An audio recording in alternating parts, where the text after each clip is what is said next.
나다니엘 호손 단편선 메리 마운트의 5월째 기둥 나다니엘 호손 지음 천승걸 옮김 마운트 월러스톤 혹은 메리 마운트의 정착 초기의 기묘한 역사에는 철학적 이야기에 훌륭한 기초를 이룰 만한 무언가가 담겨 있다.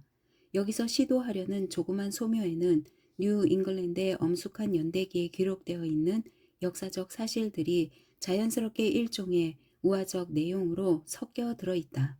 이 글에 묘사된 가면무도회, 무언익살그, 축제의 풍속들은 그 당시의 습관을 그대로 따른 것이다. 이런 사실들에 대한 권위적인 기록은 스트라트의 영국의 유희와 오락에 관한 책에서 찾아볼 수 있을 것이다. 5월째 기둥을 그 명랑한 식민지 부락의 기봉으로 삼았을 때 메리 마운트 시절은 참으로 즐겁고 아름다웠다. 그 기둥을 세운 사람들은 그들의 깃발이 당당히 펄럭인다면 뉴 잉글랜드의 험준한 산들에 밝은 햇빛이 쏟아지고 온 땅에는 아름다운 꽃씨들이 뿌려질 것이라고 굳게 믿었던 것이다. 즐거움과 우울함이 지배권을 얻으려고 서로 다투던 시절이었으니까. 미드서머에 이르면 숲은 짙은 녹색으로 가득 차고 봄날에 연한 꽃 봉오리들보다 더 싱싱한 색깔의 장미들이 가득 피어났다. 그러나 5월은, 아니 5월의 즐거운 요정은 여름날과 장난질하고 가을과 즐겁게 어울리고 겨울의 화롯불에 몸을 녹이며 1년 내내 메리마운트를 떠나지 않았다. 5월의 요정은 근심 많고 수고로운 세상에 꿈같은 미소를 머금고 훨훨 날아와 메리마운트의 명랑한 사람들과 함께 살려고 이곳으로 온 것이었다. 5월째 기둥이 미드서머 이브의 황혼역처럼 화려하게 장식된 적은 없었다. 이 영광의 상징물이 된 것은 한 소나무였는데 그 나무는 아직도 젊음의 우아한 날씬함을 간직하고 있으면서도 그 오랜 숲의 제왕들 누구 못지않게 키가 컸다. 꼭대기에서는 무지개 같은 여러 가지 화려한 색깔의 명주 깃발이 흘러내리고 있었고 땅에 가까운 기둥의 아래쪽을 장식하고 있는 자작나무 가지들, 싱싱한 초록색의 다른 나뭇가지들, 은빛 잎사귀가 달린 가지들은 수많은 밝고 화려한 색깔의 환상적인 매듭으로 펄럭이는 리본들에 묶여 있었다. 정원에서 자라는 꽃들과 들꽃들이 한데 섞여 초록잎 속에서 즐겁게 웃고 있었는데 그 초록잎들은 이슬까지 머금은 채 어찌나 싱싱해 보이는지 마치 무슨 마술에 의하여 그 행복한 소나무에서 실제로 자라난 것처럼 보였다.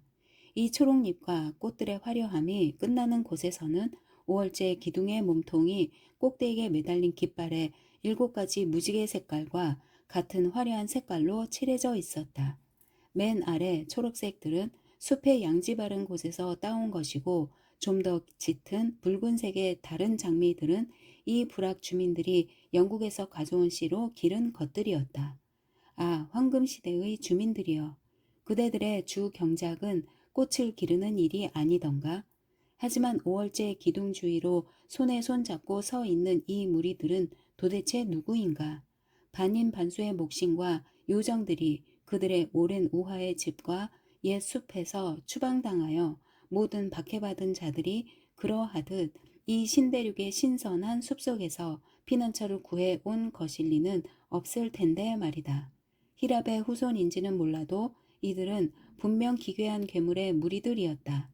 한 아름다운 젊은이의 양 어깨 위로는 사슴의 머리와 뿔이 솟아올라 있고 다른 부분은 모두 사람 형상인데 얼굴만은 사나운 늑대 모습을 한 괴물도 있었으며 사람의 몸통과 사지의 늙은 염소의 수염과 뿔을 한 형상도 보였다.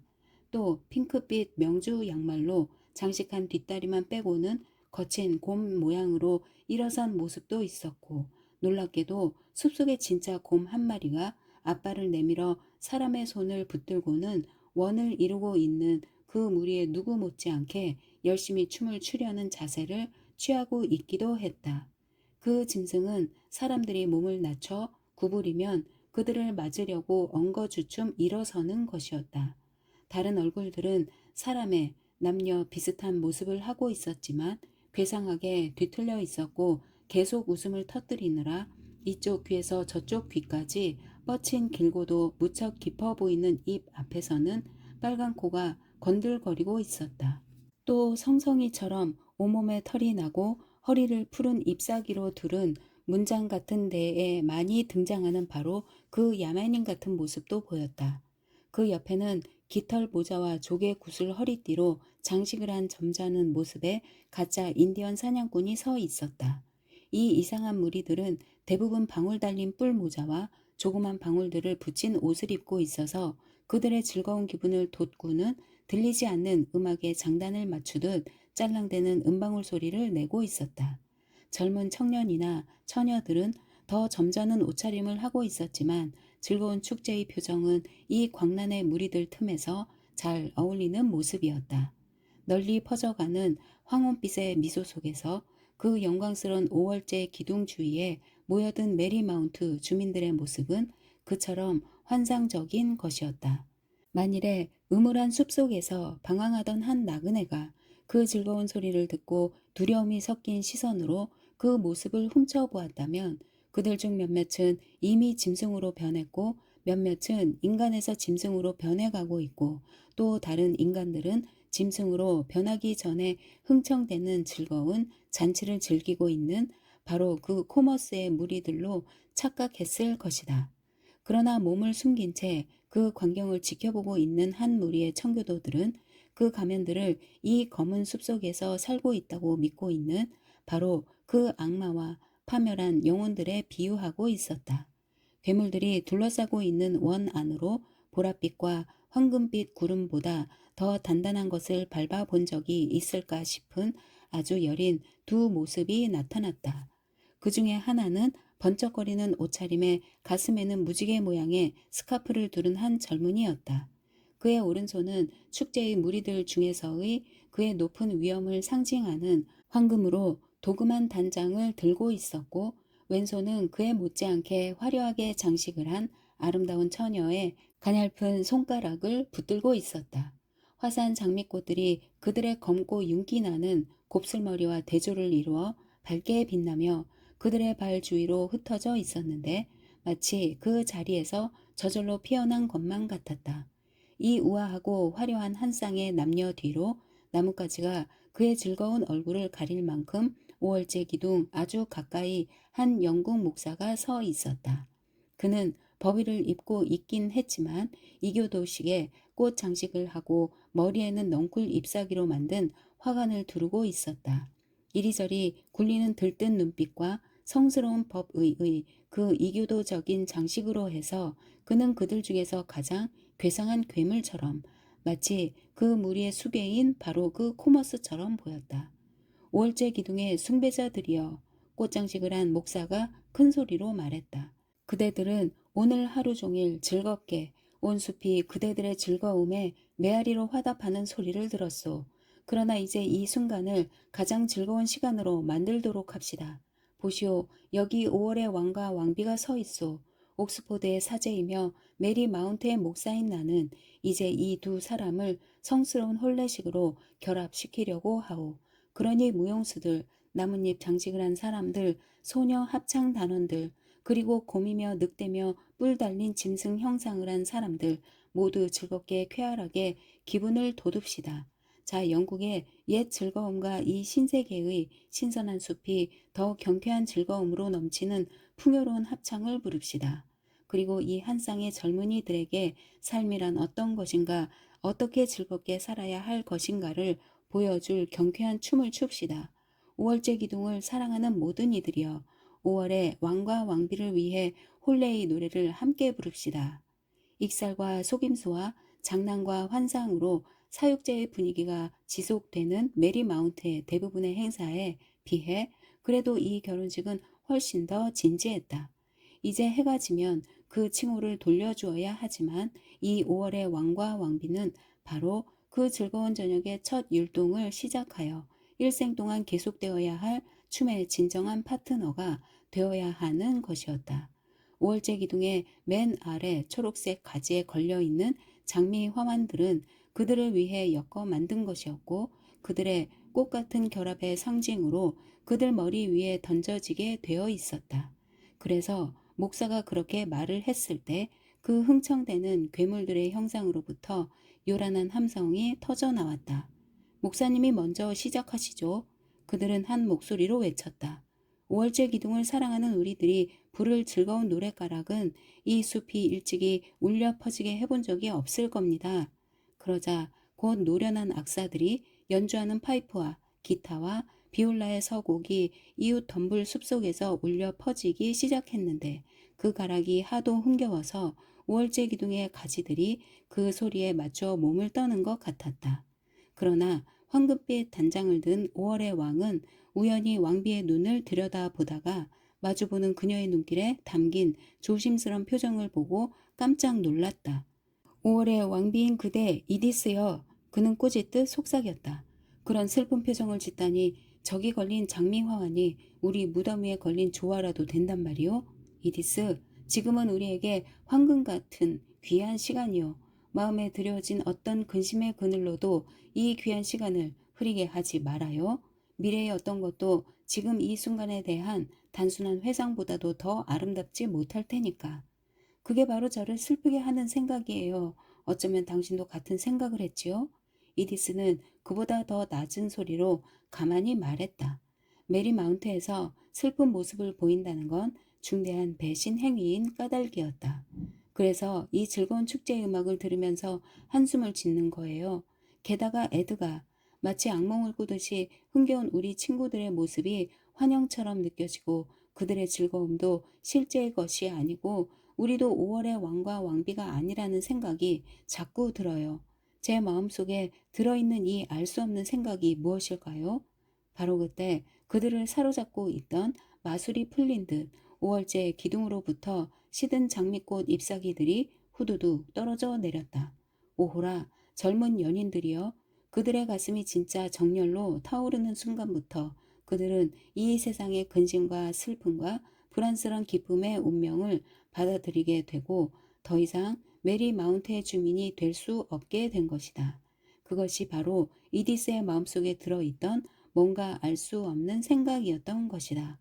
그러면 이제 목사가 그들의 결혼식을 진행시키도록 그리고 마지막 햇살이 5월째 기둥의 꼭대기에서 물러나고 숲의 그늘이 춤 속으로 음울하게 섞여 들 때까지 가면을 쓴 사람들이 기둥 주위를 돌며 즐기도록 내버려 두자.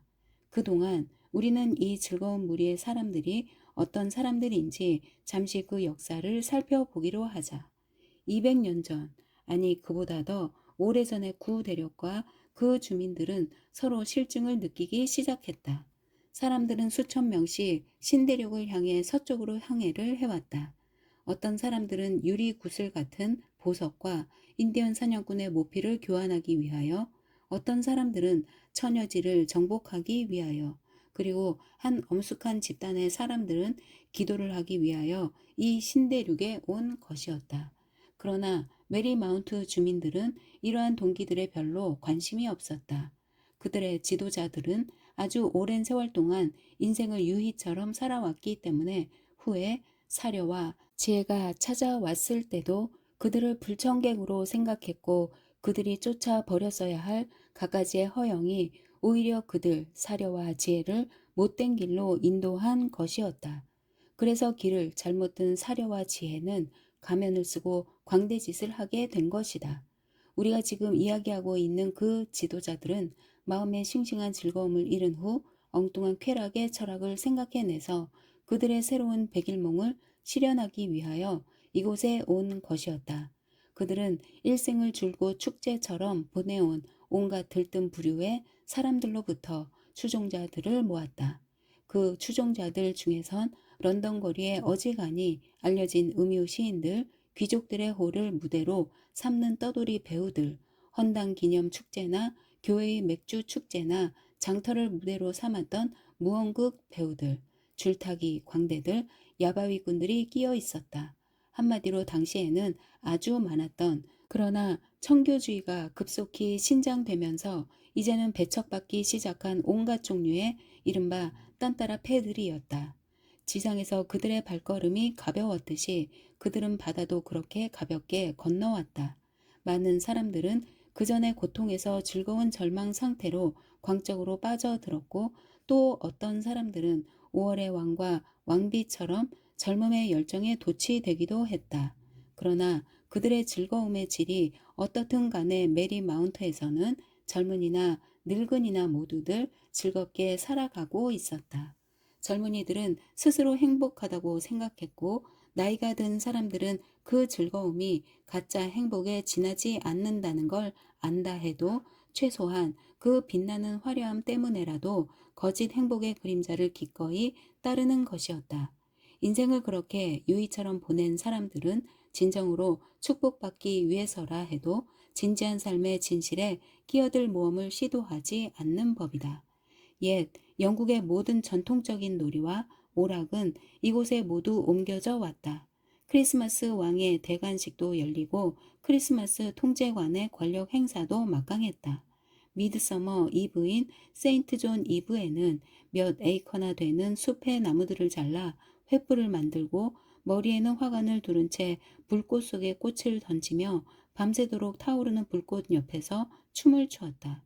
수확은 신통치 않았지만 그래도 가을의 수확철에는 인디언 옥수수 다발로 사람 형상을 만들어 가을꽃의 화환으로 장식하고는 그 형상을 들쳐매고 의기양양하게 집으로 향하는 것이었다. 그러나 메리 마운트 주민들의 가장 두드러진 특징은 5월제 기둥에 대한 그들의 신봉이었다. 그리고 바로 그 점이 시인들로 하여금 그들의 진정한 역사를 노래의 소재로 삼게 만든 것이었다. 봄은 그 신성한 상징물을 여린 꽃들과 싱싱한 연두빛 가지로 장식을 했고, 여름은 짙은 붉은색의 장미꽃들과 무성한 숲의 나뭇잎들을 가져왔고, 가을은 잎사귀 하나하나를 색칠한 꽃으로 바꾸어 놓는 그 빨갛고 노란 화려한 단풍으로 기둥을 호화롭게 꾸몄으며, 겨울은 눈으로 그 기둥을 은색으로 바꾸면서 주위에 고드름을 들이웠고, 그 고드름은 찬 햇빛을 받아 반짝이다가 그 자체가 얼어붙은 햇빛이 되는 것이었다. 이렇게 각 계절마다 5월제 기둥의 경의를 표하며 그들의 가장 풍요로운 화려함을 제물로 바쳤다. 그 기둥의 신봉자들은 적어도 한 달에 한 번씩은 기둥 주위를 돌며 춤을 추었다. 그들은 때때로 그것을 종교라고도 재단이라고도 불렀지만 그것은 늘 메리 마운트의 기뽕으로 군림하고 있었다. 그런데 불행하게도 신세계에는 이 5월제 기둥의 신봉자들보다 더 엄격한 믿음을 가진 사람들이 있었다. 메리 마운트에서 별로 멀리 떨어지지 않은 곳에 아주 음울하고 불행한 모습으로 살아가는 청교도들의 부락이 있었는데 그들은 동트기 전에 기도를 올리고는 낮 동안 숲이나 옥수수 밭에서 종일 일하고 저녁에 돌아와 다시 기도를 올리는 것이었다. 그들은 혼자 헤매는 야만인을 거꾸로 뜨리기 위해서 늘 무기를 몸에 지니고 다녔다. 그들이 함께 모일 때면 그것은 옛 영국의 즐거움을 지속하기 위해서가 아니라 3시간이나 계속되는 설교를 듣거나 늑대의 머리와 인디언들의 두피에 대한 분배를 분명히 하기 위해서였다. 그들의 축제라는 것은 금식일이었고 그들의 가장 중요한 오락은 찬송가를 부르는 일이었다. 춤 같은 것을 꿈이라도 꾸는 젊은이나 처녀는 재앙을 면치 못했다. 행정관이 순경에게 고개를 끄덕이면 그 들뜨고 타락한 젊은이는 착고를 차게 되어 있었다. 만일 그가 춤을 춘다면 그것은 청교도의 5월제 기둥이라고 부름직한 태형 기둥주의를 매질을 당하며 도는 그런 춤이었을 것이다. 이 음울한 청교도들의 무리가 그들의 발걸음을 무겁게 하는 철제 무기를 잔뜩 메고 험한 숲길을 힘들여 올라오다가 때로 메리 마운트의 양지 바른 경내에 접근하기도 했다. 그럴 때면 경내에서는 명조 차림의 주민들이 5월제 기둥 주위를 돌며 놀고 있는 모습이 보였다. 어쩌면 곰에게 춤을 가르치는지도 근엄한 인디언들에게 그들의 즐거움을 전달하려고 하는지도 모를 일이었다. 그들은 또 바로 그 목적으로 사냥해온 사슴이나 늑대들의 껍질을 두르고 가면 무도회를 벌이기도 했다. 이따금 온 주민들이 모여 장립놀이를 즐기기도 했는데 희생양의 탈을 쓴 한 사람만 빼놓고 행정관까지 모두들 눈을 가리고 옷에 붙은 방울소리를 따라 그 희생양을 쫓는 그런 놀이였다. 전하는 말에 의하면 한 번은 꽃으로 장식한 시신을 무덤으로 운반하며 축제의 음악으로 떠들썩하게 즐기는 모습을 보기도 했다는 것이었다.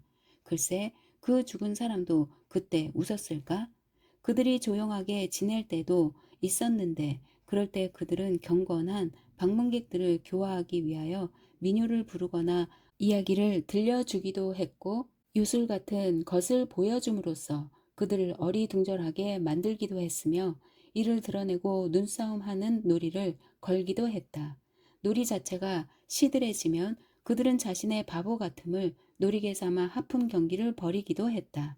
그런 모든 놀이 중 가장 사소한 것에도 철의 인간인 청교도들은 머리를 절레절레 흔들고 이마를 어찌나 어둡게 찌푸렸던지 이 흥청대는 주민들은 항상 그들 위에 있어야 할 햇빛을 구름이 잠시 가린 것이 아닌가 살피기라도 하듯이 하늘을 올려다보는 것이었다. 한편 청교도들은 그들의 예배당에서 찬송가가 울려 퍼질 때 숲에 메아리쳐 되돌아오는 그 소리가 이따금 웃음을 터뜨리는 소리로 끝나는 즐거운 윤창처럼 들린다고 확신했다.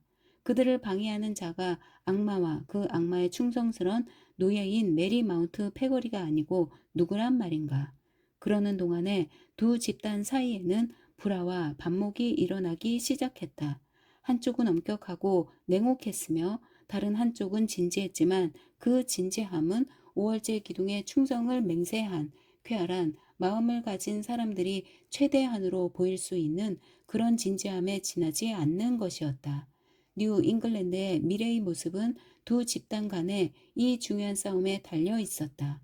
만일 그 무서운 성자들이 그 쾌활한 죄인들을 통제할 수 있게 된다면 그들의 우물한 정신이 온 고장을 어둡게 만들고 영원히 그늘진 얼굴과 힘든 노동과 설교와 찬송의 땅으로 만들 것이었다. 그러나 메리 마운트의 기뽕이 운 좋게 계속 건재하게 된다면 햇빛이 언덕에 쏟아져 내리고 꽃들이 숲을 아름답게 장식하고 후세 사람들은 그 5월제 기둥의 경의를 표하게 될 것이었다. 이제 역사적 사실을 이 정도 살펴보았으니 다시 5월의 왕과 왕비의 결혼식 장면으로 돌아가기로 하자. 하지만 오호라, 우리가 너무 오래 지체해서 이야기를 너무 갑자기 어둡게 만들 수밖에 없게 되었구나. 이제 눈길을 5월째 기둥으로 다시 돌려보면 한 가닥 햇살이 꼭대기에서 사라져 가면서 무지개 깃발 색깔과 섞이며 희미한 황금빛 흔적만을 남기고 있다. 그 희미한 빛마저 점차 물러가면서 메리마운트의 온 영역은 주위의 검은 숲에서 금세 몰려오는 저녁의 어둠 속으로 빨려 들어간다.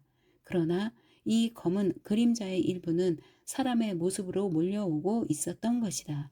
그렇다 지는 해와 함께 환락의 마지막 날이 메리마운트에서 사라져간 것이다. 원을 이루어 즐거운 가면 무도회를 벌이던 사람들은 혼란에 빠져들었다. 사슴은 낙담하여 뿔을 내리고 늑대는 양보다 더 약해졌으며 무용수들의 방울 소리는 공포에 떨려 딸랑거렸다. 그 청교도들은 5월제 기둥의 무언극에서 그들의 독특한 역할을 맡고 있었던 것이다. 그들의 어두운 모습들이 그들의 적의 환상적인 모습과 뒤섞인 기묘한 장면은 꿈에 흩어진 환영들 가운데서 생시의 생각들이 갑자기 솟아나는 순간을 한 폭의 그림으로 옮겨 놓은 것 같았다. 적의를 담은 그 무리의 지도자가 원의 한가운데로 들어서자 악의 정령들이 두려운 마술사 앞에서 그러듯이 괴물 형상을 한 무리들은 그의 주위에서 모두들 움츠러들었다. 어떤 환상적인 장난기로도 그를 정면으로 마주 볼 수가 없었다. 그의 모습에 담긴 강한 힘은 아주 가혹해 보여서 그의 모든 것, 즉 얼굴이며 골격이며 영혼까지도 새로 만들어진 것 같았고 그의 투구와 갑옷과 같은 재료로 이루어진 생명과 생각이 그에게 부여되어 있는 듯 싶었다.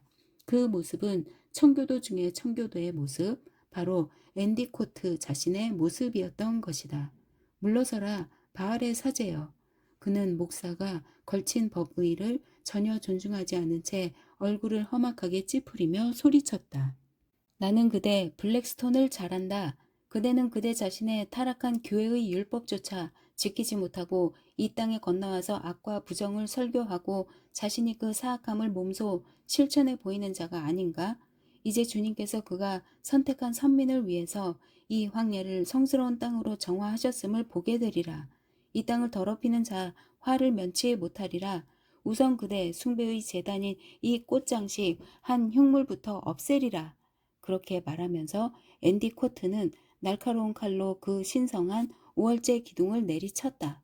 기둥은 그의 강한 팔에 오래 견디지 못하고 음산한 신음소리를 냈다.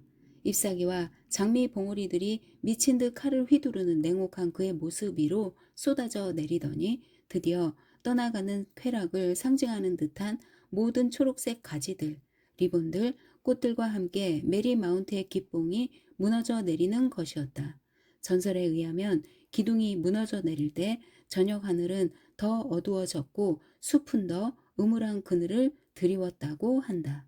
자, 여기 뉴 잉글랜드의 유일한 5월째 기둥이 누워있다. 자신이 해낸 일을 승리감에 도취되어 바라보며 앤디 코트가 소리쳤다. 이 기둥이 무너짐으로 해서 경박하고 게으른 환락의 추종자들의 운명이 우리와 우리 후손들 가운데서 사라져가리라 확신한다. 존 앤디 코트가 이르노라. 아멘. 아멘. 그의 추종자들이 되받았다. 그러나 5월째 기둥의 신봉자들은 그들의 우상을 애도하는 신음소리를 냈다. 그 소리를 듣자 청교도 지도자는 코머스의 무리들을 향해 눈길을 돌렸다. 그들은 원래 모두 쾌활한 모습이었지만 이 순간만은 슬픔과 경악이 섞인 기묘한 표정을 하고 있었다. 용맹스러운 대장님, 이 죄인들에겐 무슨 명령을 내리시려는지요? 무리의 기수인 피터 펠프리가 말했다. 월제 기둥을 잘라버린 걸 후회하는 건 결코 아니지만 이제 그 기둥을 다시 세워서 이 짐승 형상의 이교도들로 하여금 그들의 우상주의를 돌며 다른 종류의 춤을 추게 하는 장면을 상상해 보게 되는구나. 태형 기둥으로 아주 안성맞춤이었을 텐데 말이다. 하지만 소나무에 얼마든지 있지 않습니까? 기수가 거들며 말했다. 자네 말이 맞다.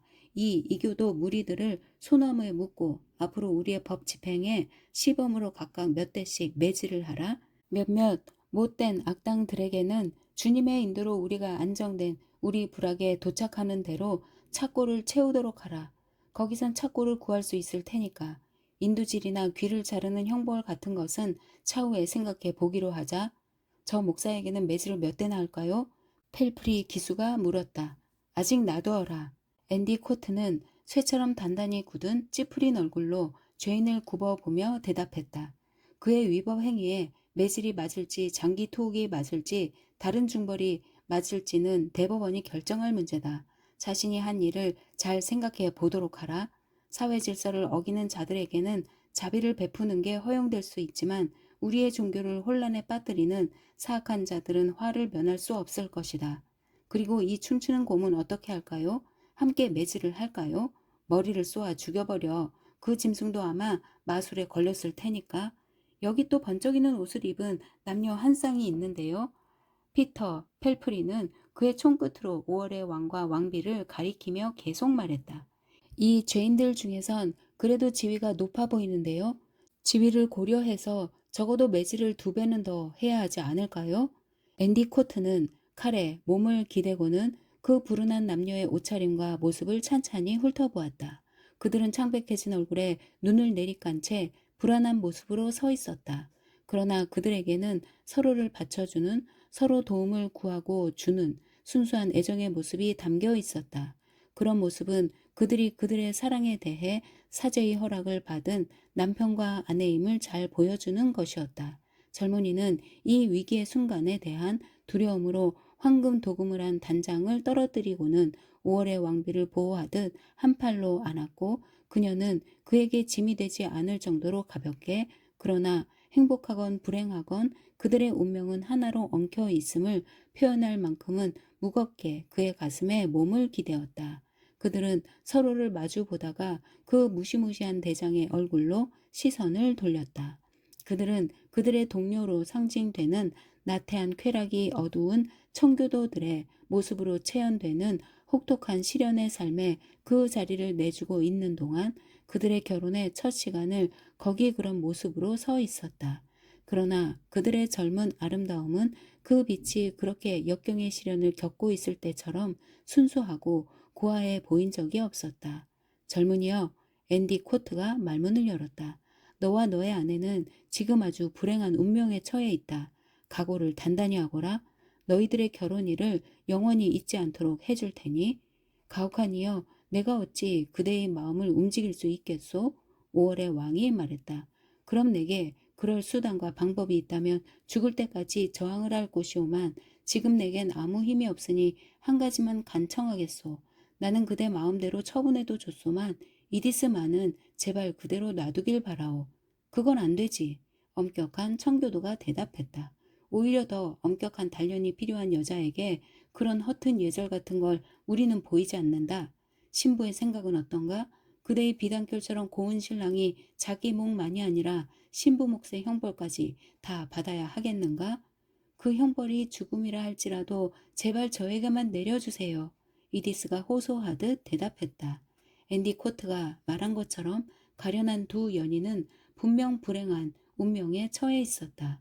그들의 적은 승리감에 도취되어 있고 친구들은 포로가 되어 굴욕을 당하고 있고 그들의 집은 이제 폐허나 다름이 없고 그들 주위에는 어두운 황무지만 둘러있고 청교도 지도자의 모습 안에 담긴 혹독한 운명만이 그들의 유일한 안내자였던 것이다. 그러나 어두워가는 황혼빛도 그 철인의 누그러진 모습을 완전히 감출 수는 없었다. 그는 젊은 사랑의 그 아름다운 전경에 미소를 지었다. 그러나 그 젊은 희망이 불가피하게 시들 수밖에 없는 운명을 생각하며 한숨 같은 것을 내쉬기도 했다. 삶의 시련이 이 젊은 부부에게 너무 갑작스레 닥친 것 같구나. 앤디 코트가 말했다.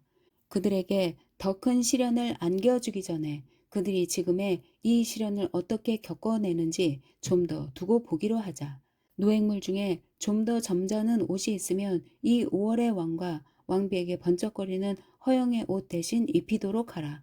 너희들 중 누가 좀 거들어 주거라. 그리고 저 젊은이 머리도 좀 잘라야 되지 않을까요? 젊은이의 느린 머리와 윤이 나는 긴 곱슬머리를 혐오의 눈길로 바라보며 피터 펠프리가 물었다. 곧 자르도록 하라. 제대로 호박형으로 말이다. 그리고 우리와 함께 데려가도록 하라. 다른 친구들보다는 더 점잖게 다루도록 하고 저 젊은이에게는 용감히 싸우고 진지하게 일하고 경건하게 기도할 자질이 있어 보인다. 그리고 저 처녀에게도 우리의 새로운 이스라엘의 어머니로서 자신의 경우보다 자식들을 더 훌륭히 양육할 소양이 있어 보인다. 젊은이들이여, 우리가 순간처럼 짧은 인생을 살더라도 5월째 기둥을 춤추고 돌면서 인생을 허송하는 사람들이 가장 행복한 사람들이라고 결코 생각하지 말아라. 그렇게 말하면서 뉴 잉글랜드의 단단한 기초를 세운 청교도들 중 가장 엄격한 청교도인 앤디 코트는 5월째 기둥의 잔해로부터 장미 화환을 집어들어 장갑을 낀 손으로 5월의 왕과 왕비의 머리 위로 던졌다. 그것은 하나의 예언적인 행동이었다. 이 세상의 도덕적 어두움이 모든 의도적인 활락을 제압하듯이 그들의 허황된 즐거움의 집도 그 슬픈 숲속에서 황량하게 버려졌다. 그들은 다시는 그 집으로 돌아가지 않았던 것이다. 그러나 그들의 화환이 그곳에서 자란 가장 아름다운 장미로 엮어졌듯이 그들을 결합한 매듭도 그 전에 그들의 즐거움 중 가장 순수하고 깨끗한 즐거움으로 엮어진 것이었다. 그들은 가야만 할 운명의 험난한 길을 따라 서로 의지하고 부축하며 천국으로 올라갔다. 메리 마운트의 그 화려한 허영에 대한 미련과 아쉬움의 헛된 생각에 결코 빠져들지 않은 채.